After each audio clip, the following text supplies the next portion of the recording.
no paro de estudiar, de ver, porque cada vez que viene, Sonia, una invitada como hoy, estas luminarias que me traes al programa, yo quiero estar a la altura. Yo no, Diana Mafía, viene Diana Mafía, yo no hago a tiempo estudiar todo esto. Que nos trae nuestra producción. Diana Es Mafía, cierto. yo estoy de nerviosa también porque Diana Mafía es doctora en filosofía, es una de las feministas que hemos leído desde que empezamos a entender o a tratar de entender algo de esto, así que la verdad que yo estoy un poco nerviosa. También ¿Quién vos, me podrá ayudar con las preguntas? Caserta, olvídate, porque Caserta no está ayudando últimamente.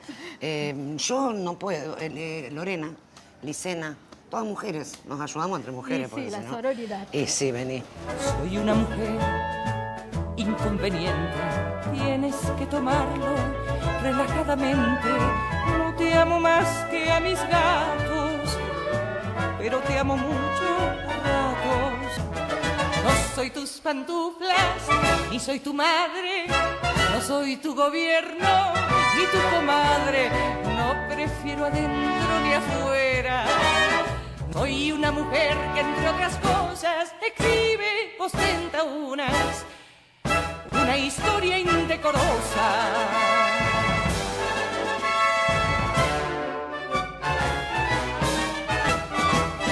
Gracias por venir, Diana Mafía, un lujo para Ningunas Locas, doctora en filosofía, hace ya varios años a cargo del Observatorio de Género de la Justicia de la Ciudad de Buenos Aires, y una de esas feministas que realmente marcan un estándar de cómo pensar muchas cosas. Muchas aprendimos a pensar el feminismo gracias a vos, así que además aprovecho para agradecerte. Y te quiero preguntar, para romper el hielo, el año pasado tuviste una intervención muy recordada en el debate por el tema de la legalización del aborto, hablaste del bebito Wi-Fi. ¿Qué te pasa cuando ves al presidente electo decir las cosas que dijo en México hace ya unos días, ¿no? Yo creo que es esperanzador que se ponga en debate. Lo hizo el presidente saliente y aparentemente está en la voluntad del presidente entrante. Eso muestra que es algo imparable, que hay un lugar al que llegamos las mujeres, que la política ignoró durante el tiempo que pudo, pero es difícil no ver 1 millón de mujeres sentadas en la plaza de Congreso. Es muy difícil ignorar cuando cierto tipo de movilizaciones se hacen en el espacio público y ya no hay manera de no advertirlas. Y porque fue realmente muy inesperado, incluso para las que venimos hace décadas militando en el feminismo y abogando por el derecho al aborto legal, seguro y gratuito. Fue muy sorprendente llegar a la plaza, esa densidad, y las mujeres jóvenes, los chicos y las chicas, porque en realidad hay todo un acercamiento al feminismo mucho más decontracturado, vinculado con las corporalidades, con lo festivo, con los colores, con la performatividad, y ese hallazgo fue un encuentro con algo que es como un viento que nos empuja, ya no es que tenemos que ir empujando nosotras. Y es muy... Permiso. Hola, Alfonsina. ¿Cómo estás? ¿Cómo ella te es va? Alfonsina, la dueña del bar. Ella es Diana Mafía. Yo la conozco por mis hijas. Mis hijas ven toda... Digo, tengo 2 varones, 3 varones, 2 mujeres. Pero la vemos en YouTube, en sus conferencias, sus ponencias. Sí. Y aprendemos todo eso acá en casa. Bueno, Jorge, mi marido, aprende poco, va lento, pero va. Pero yo creo que los Raúles tienen que repetir a veces el grado. Tienen que repetir a veces. Pero llegan fortalecidos. Llegan mejor, sí, cuando repiten. Mejor. Y los jóvenes van a ser mejores porque los educamos nosotras. Esa me la voy a apuntar para ir a decirle a Jorgito, Jorge. Decíselo, todo lo que evolucionaste tiene un sellito. ¿Qué va a tomar, Rihanna? Voy a tomar un agua mineral sin gas. Sana, igual que ella, agua mineral sí, sin señora. gas. Bueno, Gracias. ya les traigo, Gracias. Bueno, Alfonsina me dio el pie para preguntarte sobre el lenguaje inclusivo. Igual después voy a volver a lo que estábamos hablando, pero sobre el lenguaje inclusivo, qué gran debate, qué situación de gente que nunca le importó mucho la gramática y de golpe se pone como loca con el lenguaje inclusivo. Es verdad, es verdad. Ahora, sabés que mi presencia en Rosario es por un congreso de Fundeu, un congreso que se llama Signos, y una de las cosas que vamos a debatir, y en lo que a mí me toca, por supuesto, voy a intentar poner en diálogo, es la cuestión del lenguaje inclusivo, porque siempre hubo muchas quejas sobre la malversación del lenguaje, desde Boedo y Florida, esas 2 corrientes literarias de quién usaba un lenguaje culto y quién usaba un lenguaje vulgar, y si eso era aceptable o no en la literatura, pero también pensar la inclusión de palabras extranjeras o la inclusión del lunfardo. Siempre hubo quejas sobre las personas que contaminábamos el lenguaje. Está el lenguaje como si fuera una especie de centro neutral que no beneficia a nadie, ¿no? Pero tiene dueños, y están los que vienen y lo ensucian, o las que vienen y lo ensucian, pero nunca vi tanta virulencia como con la cuestión del lenguaje inclusivo. La violencia que genera en las personas nos hace ver que es la contraparte de nuestro activismo feminista, porque en realidad el uso del lenguaje inclusivo es una política del lenguaje. Política porque está incidiendo en relaciones del poder. El lenguaje refleja y produce relaciones de poder. Cuando vos pensás que el neutro es masculino, es el género no marcado, y cada vez que dicen nosotros, los varones saben si están o no. Los hombres, los varones saben que están, porque los hombres es tanto el conjunto de varones como la humanidad. Nosotros es la pluralidad como la pluralidad masculina. En cambio, las mujeres nunca sabemos. La gramática no nos dice si cuando dicen todos los hombres nacen libres, nosotras nacemos libres. Y esa confusión la pagó Olympe de Gouges con la guillotina. No es gratis confundirse. Y lo aprendemos prácticamente. Lo aprendemos cuando fracasamos creyendo que estamos incluidas y no estamos. Como en el voto universal. Ah, es universal, entonces votamos nosotras también. No, es universal, pero ustedes no están. Recuerdo que hace muchos años en una entrevista, la primera que te hice, diste una definición que todavía uso que decía la RAE, la Real Academia Española, es el Tribunal de Inquisición de la Lengua. ¿La seguís suscribiendo? Sí, la sigo suscribiendo porque hay resistencia. Por supuesto, no hay más remedio que incluir determinado tipo de vocablos, pero hay una enorme resistencia con la cuestión de género en particular. Hay vocablos que tardan en llegar, hay un español que se produce en América Latina. Pensemos que el 80% de la lengua española se habla fuera de España y que es una de las principales lenguas en número, aunque los poderes vinculados con el lenguaje hacen que la lengua franca sea el inglés. Es la lengua de los negocios, no es la lengua de la cultura, no es la lengua de la literatura, no es la lengua de la vida cotidiana, pero siendo la lengua de los negocios se ha impuesto como una lengua dominante, incluso en los organismos de derechos humanos que tendrían la obligación de considerar inglés, francés y español. Siendo el francés una lengua que se habla muchísimo menos, es más habitual que los organismos internacionales de derechos humanos traduzcan al francés, pero al español es mucho más difícil. No, la estaba escuchando, aprendo todo, Diana, aprendo tanto de usted. ¿Siempre fue feminista desde chiquita? ¿Tiene algún recuerdo fundante de ese momento? Tengo recuerdos de haber sido muy rebelde, tan rebelde que cuando mi hija entró en la adolescencia y tenía sus actos de rebeldía, se enojaba conmigo y me decía, no me sonrías, porque ella hacía sus actos de rebeldía y yo la miraba pensando, si supiera lo que hacía yo a su edad. Siempre tuve una rebeldía contra las cosas como eran, porque no me parecían justas. Cuando no me parecían justas, que era la mayoría de las veces, porque tengo un hermano mayor y las diferencias eran muy obvias. Obvias, claro. Y tuve un padre muy machista. Pero el momento en que me autodefiní feminista tardó un poco más. Tardó un poco más, a los 20 y pico de años, en los 70. Sí. Ahí dije, mi vía política es el feminismo. En los 70, sí. No, yo a los 70 creo que voy a terminar de... Y ahí te vas a liberar. Sí, ¿no? Claro, Ahí sí. me voy a liberar. Tengo mucho que aprender. Después vuelvo a molestar un ratito.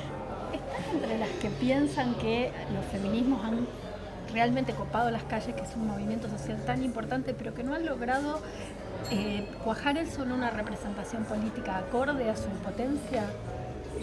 Hay, me parece, un conflicto entre... Por eso mencioné lo de tomar el feminismo como una cuestión política. Uno puede pensarlo como una cuestión ética, como una cuestión de sensibilidad frente a los valores, como una inclinación, y la inscripción política hacerla en un partido político. Pero por definición un partido político tiene un nosotros y un otros.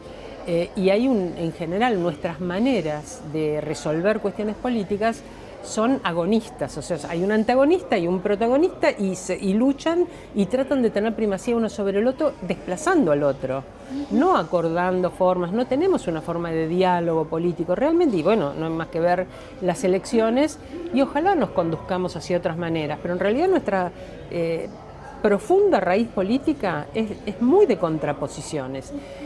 Muchas mujeres políticas activan en política y han activado muchísimo sin ser luego representantes. Es decir, que este retraso de las mujeres tuvo que venir la ley de cupo, ahora la ley de paridad, y los partidos políticos, todos los partidos políticos, son muy renuentes a cumplir incluso con el cupo.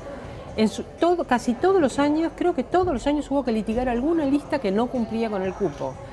Y con la paridad también hubo listas que no cumplieron con la paridad y las que lo cumplen a desgano. Es decir, casi todas las listas llevaron varones como primer candidato, lo cual hace que como se renuevan las cámaras por mitades y los varones eran primeros candidatos, aunque era uno y uno, en realidad no vamos a ser el 50% y vamos a tardar bastante en ser el 50%.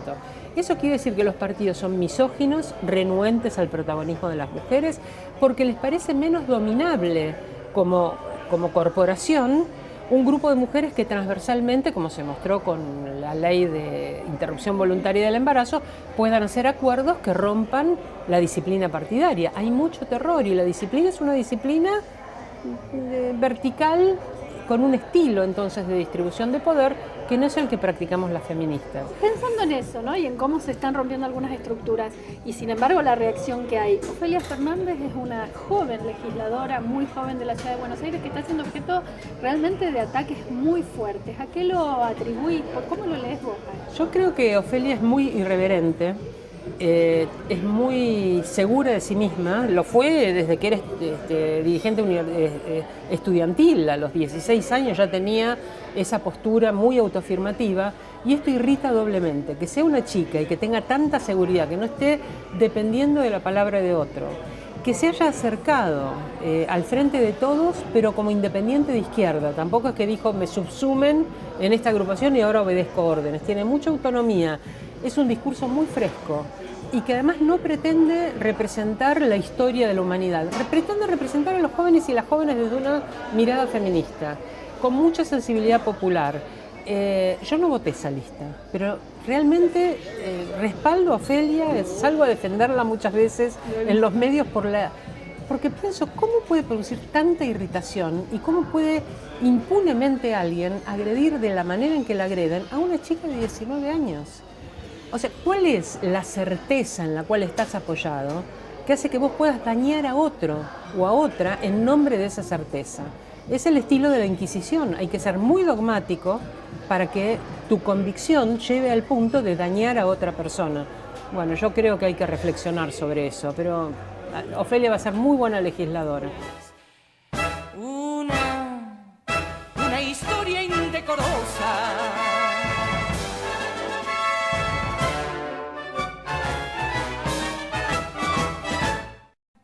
Una historia indecorosa.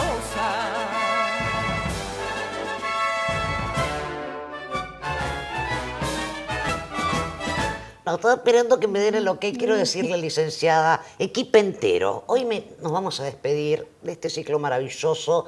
Esperemos volver en algún momento, no sé si pronto o dentro de un tiempo. Le quiero agradecer a todos, a usted, licenciada, a Del Pozo, a Caserta, a Emilia, a Malvina y a toda la gente de Vanguardia Imagen, bueno, a todos y a todos los invitados por venir. Yo hoy quiero decir que para mí ha sido un placer enorme conocer personalmente a figuras destacadas que hemos tenido en el programa. Hoy, Diana Mafía, para mí esto ha sido un sueño cumplido. Sí, yo también estoy muy agradecida con todos y siempre es un gusto, si bien la conocía, recibir a Diana Mafía, que para las feministas argentinas es realmente una figura luminosa, hemos aprendido mucho de ellas, donde ha estado, ha dejado un mojón por los derechos humanos y especialmente los derechos humanos de las mujeres y las disidencias, ha sido defensora adjunta del pueblo de la Ciudad de Buenos Aires, legisladora de la Ciudad de Buenos Aires, realmente es alguien a quien nos encanta escuchar. Yo quiero decir, además la lucidez, la claridad, porque yo, por ejemplo, no es por ser autorreferencial, ¿no? Pero yo que soy una devota, podríamos decir, del lenguaje inclusivo, aún explicándotelo no consigo ni un solo adepto. Usted no lo convenció, no, Alcacer, bueno, usted es un caso especial. Pero yo no convenzo a nadie con el tema del lenguaje inclusivo. Y ella la escuchas hablar y parece que... Bueno, el problema no es usted, el problema es realmente que hay muchas personas que todavía tienen una visión estructurada, un poco más conservadora de la lengua, porque mucha gente cree que esto es un tema gramatical o lingüístico, y en realidad esto tiene que ver con una batalla política. Quien habla con lo que está haciendo es plantear su posición, aprovecha el masculino genérico que tiene la lengua española para plantear su posición a favor de la igualdad entre los géneros. Yo he batallado mucho con este tema. Y ahora cuando alguien me dice, no, a mí no me gusta el lenguaje inclusivo, ¿sabes qué? Perdón, ¿sabe qué implemento? Hablo en femenino. Por ejemplo, el sábado nos vamos todas a un bar. Si Del Pozo y Caserta no se sienten incluidos, me frega, lo lamento. Yo por décadas, por siglos, le diría, no hemos estado incluidas. Casi me traicionan. Es que realmente la lengua la hacen quienes la hablan. Eso es una cosa que para mí es importante pensar. La lengua no es algo que está en el diccionario, es algo que vamos haciendo quienes lo hablamos. Entonces, realmente nadie sabe qué va a pasar con el lenguaje inclusivo. No se puede ni imponer ni tampoco prohibir por decreto. Esto lo van a hacer quienes lo hablan. Nos vamos al corte con otra lúcida, otra, Angelita se llamará, la va a conocer, la directora de la Cátedra de Lingüística de la Facultad de Letras de la Universidad de La Plata, Angelita Martínez. Lo explica también a la perfección y nos vamos al corte. Lo que hay es, sí, algunas propuestas y algunos usos que parten de movimientos sociales de lucha contra la discriminación de la mujer y que han interpelado al lenguaje, porque han percibido, se han sensibilizado frente al uso, sobre todo al uso masculino plural de la lengua española con carácter de inclusivo. Es una matriz de cambio lingüístico que, por supuesto, su futuro no podemos predecirlo, porque el cambio lingüístico no puede predecirse, porque va de acuerdo con los acontecimientos sociales, hay otras variables que influyen en que el cambio progrese o no progrese, la censura de las academias. O sea, pueden ocurrir eventos y acontecimientos que hagan que no progrese. Pero todos los cambios se inician con una necesidad comunicativa de algún grupo. Este cambio es un poco diferente porque el grupo que está luchando por la reivindicación de la mujer interpela al lenguaje, lo hace explícito. O sea que los cambios ocurren. Este provoca más debate porque hay como una explicitación del cambio, ¿no? Más allá de que entendemos que es una lucha social, ¿no? Y un pedido de reivindicaciones, es también tener en nuestras manos una matriz de cambio que suceda, ¿no? Y eso, tenerla y entender y poder estudiarla, ¿no? Y poder ver cómo va avanzando. Eso para los historiadores de la lengua es algo bastante novedoso. La lengua empieza a cambiar, no es que se pierde el sistema, se resistematiza. Entonces eso a mí me maravilla, ¿no? Porque los cambios propuestos no son erráticos.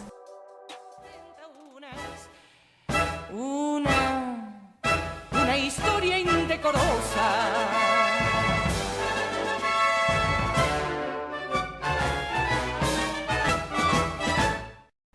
Una historia indecorosa.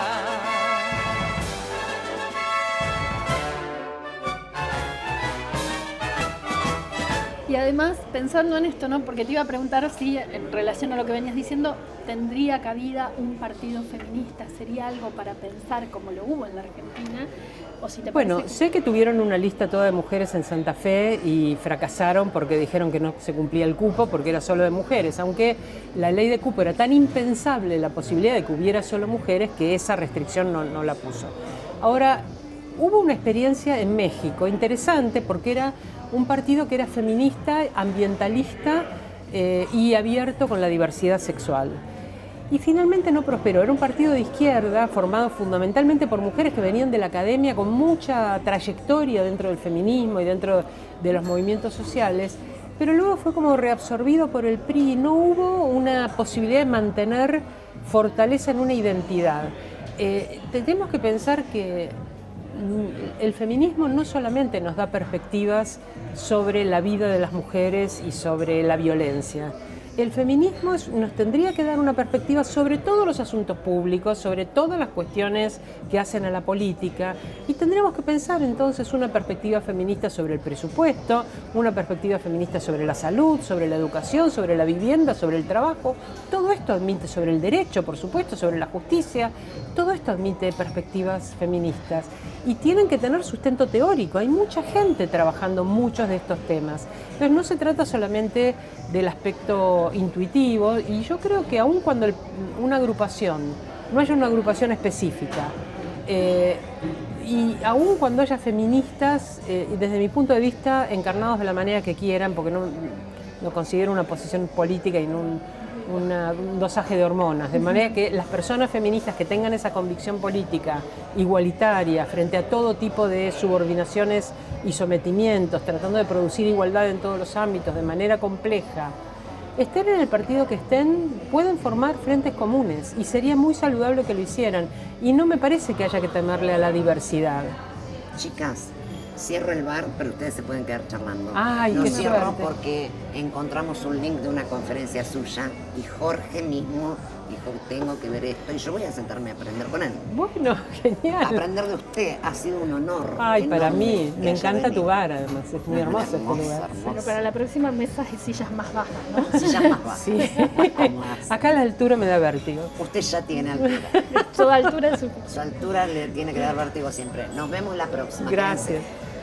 Una pregunta que es un tema que se ha estado discutiendo todo este año, la cuestión de los scratches y cómo los hombres en algunos momentos quieren pasar de un lugar de victimarios a un lugar de víctimas de esos scratches.